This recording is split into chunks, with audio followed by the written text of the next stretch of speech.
Just when things seem to be going well, a curveball is thrown at Tay, causing Brianna to take a step back from their situation.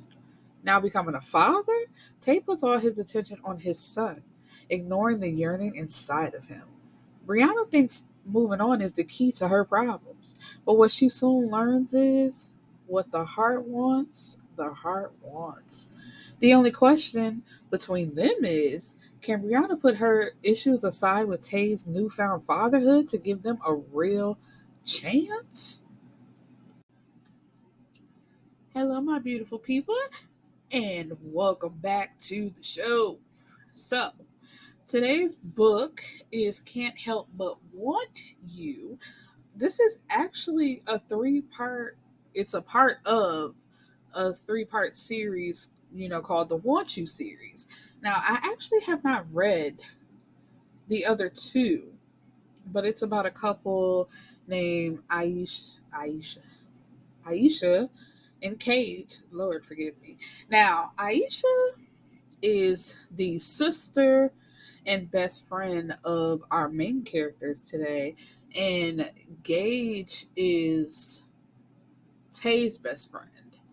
So, who is it? Our main male character, which is Devontae. So Aisha is his sister, and Gage is his best friend, and Aisha and Gage are a couple. And Brianna is Aisha's best friend, and her and Devontae are messing around, or they were messing around. So the way the book starts, it is Aisha and Cage's wedding. I think no, they're at the reception now. Because one of the books in the series is the wedding special, so we get a book dedicated just to the wedding, which I think is cute. Um, so Brianna is sitting down, minding her little business, and Devontae, who is lovingly known as Tay, he walks up like, "Come dance with me," and she looking at him like, "Boy, I don't even mess with you like that." So they used to mess around like on the low, nothing serious. There was no title to what they were doing. They were basically friends with benefits until she learned that Tay had a baby on the way, and it's like, oh, I can't do that. No, thank you. Like, no. So, and now that it's out in the open, because that seemed to be when people found out like they were even messing with each other. So he's like, what's the issue? And she's like, I'm too selfish, too like greedy or clingy, I guess you would call it. Like, I want all of my lovers' attention to be on me. And the fact that you have a baby now, like, you're not going to be able to dedicate all your time to me, even though that wasn't what it was when they were messing around anyway. But it's just like, you got that baby, I don't want no babies, I don't want no kids. So, it is what it is. But he pulls her outside and they have sex outside. He like, all of that sound real good, sound real cute, but you can cut that right on out. And like, what it is between us. It's always gonna be mine. Stop playing with me. Um, and I know some people don't like that language, that terminology. I find it cute. I'm sorry, that's just me. I don't mean to set the woman back 100 years or 50, however y'all want to do it, but I find it cute. Um, so I need to learn how to stop saying too. So, uh, sorry. Where are we? So after that, they go back to not speaking because actually Brianna got a little boo thing. What was that man's name? Randy. Her and Randy talking. She trying to move on, but it's not that serious with Randy because although he's a great guy, she don't want his ass. She's still thinking about Tay over there with his son, and his name is DJ Devontae Jr. And he had, which this is niggas' problem. No problems, because they got a lot of them. But this is one of them. Let me say one of their problems, where he had a baby with a young ass girl, and she really don't want nothing to do with the baby. Like, she stayed calling him like, "Give me my baby. You trying to keep my baby from me?" But then as soon as he drops the baby off, she's sending him right back. So it's like, what are you calling me for? You basically calling me trying to get a reaction out of him, but you really don't care about the baby. So, the baby had been with him for a while, and once again, she calls on that rah rah, "Give me my baby, I want my baby," da da da da da. And so he drops the baby off because it's like, I'm not going to argue with you. There's not going to be a thing. You want the baby? Okay, cool. Was it even a day later or maybe some hours later? She banging at his door, dropping the baby right back off, or calling him, telling him to come get the baby. And when he comes to get the baby, DJ hasn't been changed. He cried. Oh, yeah, that's what it was. She called him. You can hear the baby yelling in the background. And then she's like, you need to come get him. I can't deal with this, whoop, whoop, whatever. And when he finally gets there, it's silent. So he like, where my baby at? Oh, he's asleep. And he see that she got her hair done, her nails done. She got like some new clothes on. And I'm just like, oh, you didn't know none of this before? And it's like, they did have sex with the condom on and the condom broke. But still, I need people to understand. I'm just like, yeah, condoms break all the time. So it's just like, whenever you get ready to have sex with somebody, you really need to look at the person you're having sex with and saying,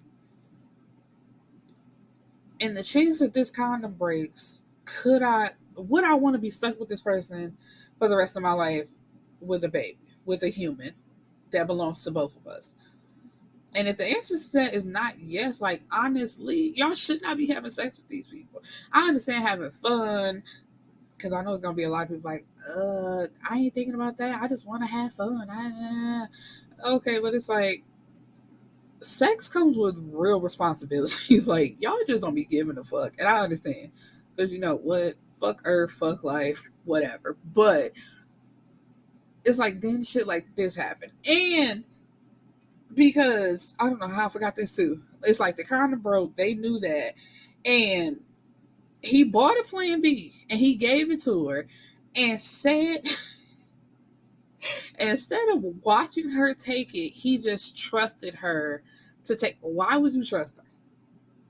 So when she popped up that "I'm pregnant and you the daddy" shit, then he was just like devastated. It's like, why? Why would you be devastated? I'm pretty sure this attitude and how she acting didn't just start up out of nowhere. You know what I mean? Because with the way she's described, I'm pretty sure she was acting like that the whole time they was having sex with each other. But, so what? It was a party or something, and which is so funny because Brianna is the godmother of Aisha's two girls. She has two baby. She just had a baby, and she has another daughter that's like 4 or 5 or something like that. Like, she's a little older than the new baby. But Tate points this out to her, like, that being the godmother means that if anything should happen to Aisha, you're responsible for her children. And he's like, she wouldn't just give that to you for the sake of saying, "Oh, this shit sounds cool. My best friend is my kid's godmom." She knows that she can trust her kids with you. He's like, and I have seen you with the kids. Like, you're great with kids. So what is the problem? And I actually jumped ahead of myself. So the whole spiel I gave earlier about her saying she's jealous and wants all his time, that's when she tells him that, because they were out, I think, eating together is when that happened. Yeah, so she basically says that, like, I would want you all to myself, and I can't have that. And he called bullshit. He's like, man, I don't want to hear that bullshit. Um, so she's like, what you mean? No, that's how I feel. And it's like, no, it isn't. So they have, I am all over the place, and I do apologize because it's like all the thoughts are running in my head at one point because I literally like just got done reading the book.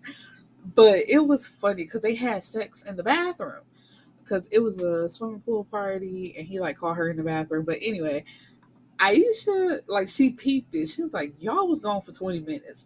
This nigga came back out smiling, and then you got a glow to you. So I know y'all fucked in my house. And she's, when she said that people defiled her back, I laughed from a good old healthy, because I would do that too. It's just like, please tell me y'all cleaned up. And she's like, yeah, everything is clean. It just ought to be after y'all defiled my like, I never let it go. Like, man, please don't fuck in my house. Please do not. I mean, you can fuck outside, right in the car. Like, please don't fuck in my house. Like, ugh. Please do not fuck in my house. Ugh. Because I gotta go. Because I'm that type of person. Like, you would think, like, why does that bother? Because I would go in my bathroom and just be, it's like the thoughts popping into my head. Now I would be thinking about where y'all was, how y'all, like, ugh, don't fuck in my house. Like, ugh. I'm that type of person. Like, please don't do it. Please do not fuck in my, like, I can't stop saying it because why would you have sex in someone else's house?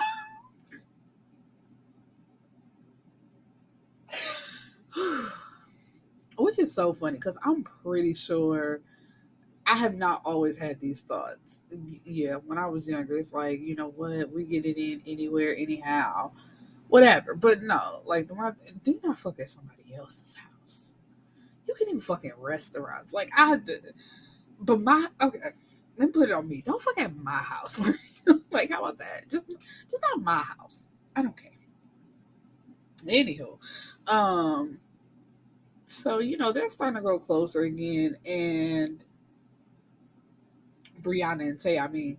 And Aisha, like, she really asked her best friend, she's like, is the problem really that he had a baby or that he didn't have a baby with you? And Brianna had to sit back and think, and she's like, that really is what it was. She wanted to be the one to have his first baby or have a baby with him. I guess I would say first baby because it's just like she doesn't like the fact that he had a baby with someone else, period. Not the fact that he has a baby. Because she was holding the baby and, like, I hate to even say it like this, but being nice to the baby.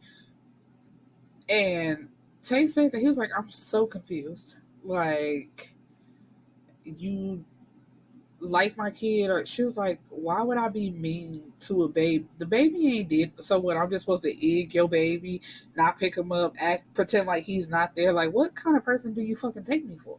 Um, and he was like, but you don't want to be with me. You don't want to talk to me. Like, this is the whole reason why we not quote unquote together anymore. So what is the issue? And that's when she had to admit, like, this is what it is. I'm just upset that you had a baby with someone else.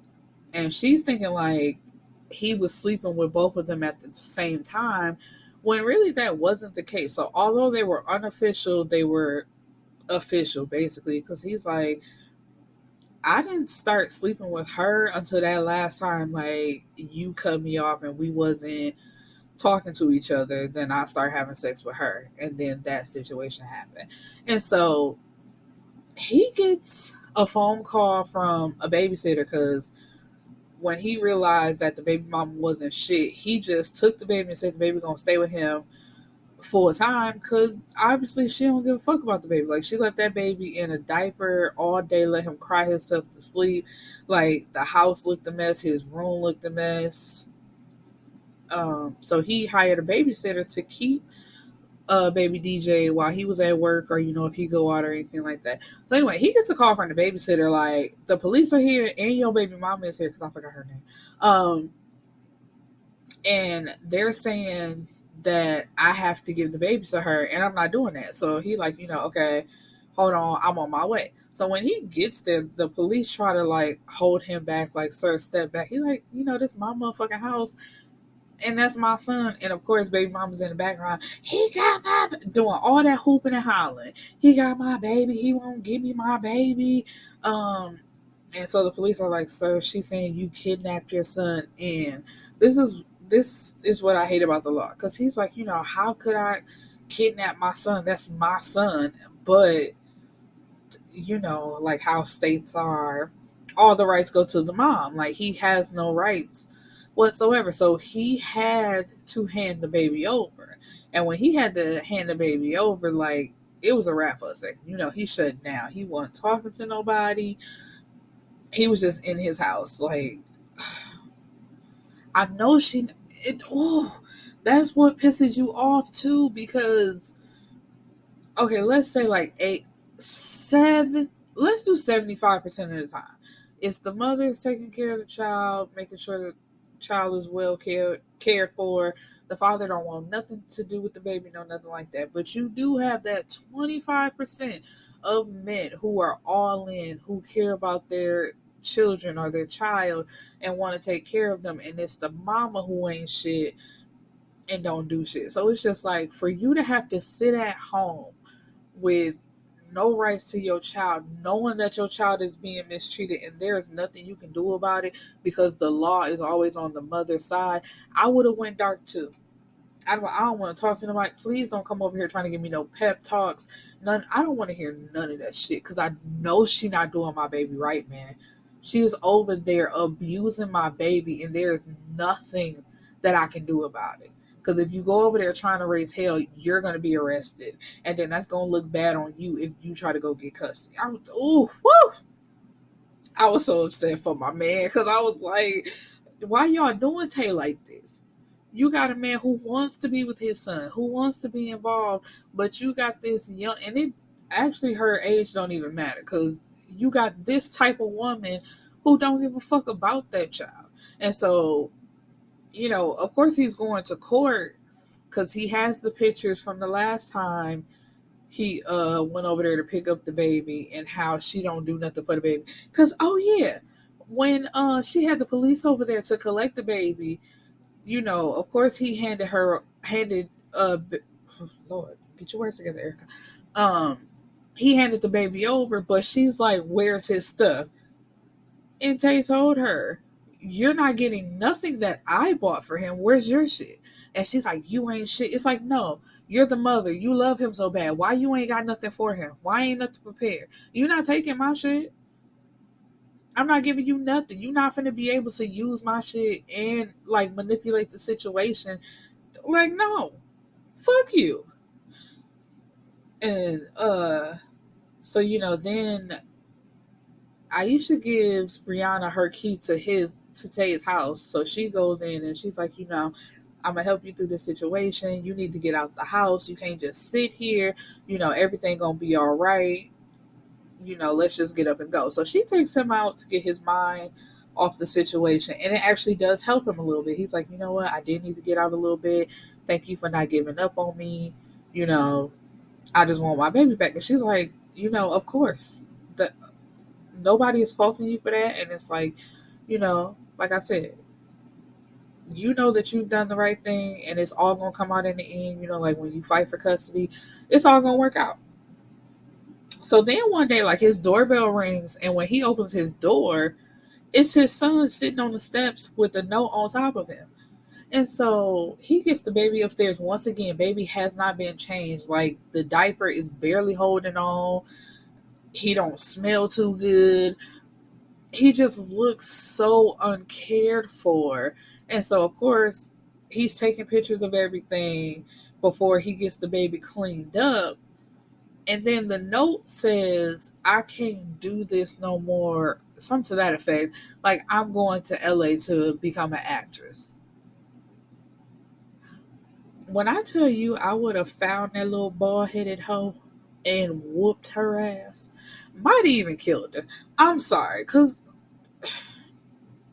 babies, and this is coming, I think I've said this time and time again, we know for a fact that Erica does not like, I can't stand kids. But I also will not stand for the abuse of children. You are terrorizing and abusing someone who cannot defend themselves just because you can. And I'm not for that fuck shit at all. And that's exactly what she was doing. It's like you took that baby from his daddy just to cause him hurt. And then you drop the baby off. Like, you don't even wait to see if he's at home. You literally just dropped that baby off, ran the doorbell, and left. Because when he opened the door, like, nobody was there. I wanted somebody to whoop her ass so bad. But in the end, like they went on with the custody battle, even though she wasn't there. But he had all the evidence to support that she abused, neglected the child, and all that type of stuff. So he now has full custody, and that's his baby, no doubt. And so with Brianna, like basically stepping up and being there for him, and she being who he wanted all this time anyway, he asked her to move in with him, which she agrees to. And, like that's their happily ever after. So she now lives with them. She helps him with baby DJ. He still has the babysitter who is there from time to time. And like in the end, well, he came home expecting to see the babysitter, but she wasn't there, or he didn't see her until he hears like little whimpers coming from his bedroom, and he like, now why the fuck is she in my room? She know my bedroom is the one place in the house she does not go. But when he opens the door, it's actually Brianna and baby TJ laying in the bed sleep together. So he's like, this is what I've always wanted. I got you, I got my son, and pretty soon, like we're gonna be getting married and having babies of our own, and whoop de whoop, happily ever after. But yes, I really enjoyed this book. I'm still stuck on the fucking in the bathroom because y'all defiled that woman's bathroom. But it's nice to see fathers. Which is a sad part because it's like you just have so many stories of, man, that ain't my baby. I don't want nothing to do with that baby. You all on your own, whoop de whoop, whatever. But it's like, no, I care about my son. Like, it wasn't the ideal situation, but that ain't got nothing to do with nothing. This is my baby. I'm gonna take care of my baby. Love to see it. But anywho, that's all I got. I hope you guys enjoyed this episode. Please go read more books by Miss Tay Monet. She is a great author. I think I want to call them what is they called? Novellas? Are like they little short stories are short for me anyway. Where it's not going to take you that long to read them, but they're great stories, which is, I thoroughly enjoy. So yes, kudos to Miss Tay Monet. I think I've said before, and I'll say again, I really enjoy her stories. Peace and blessings, my beautiful people.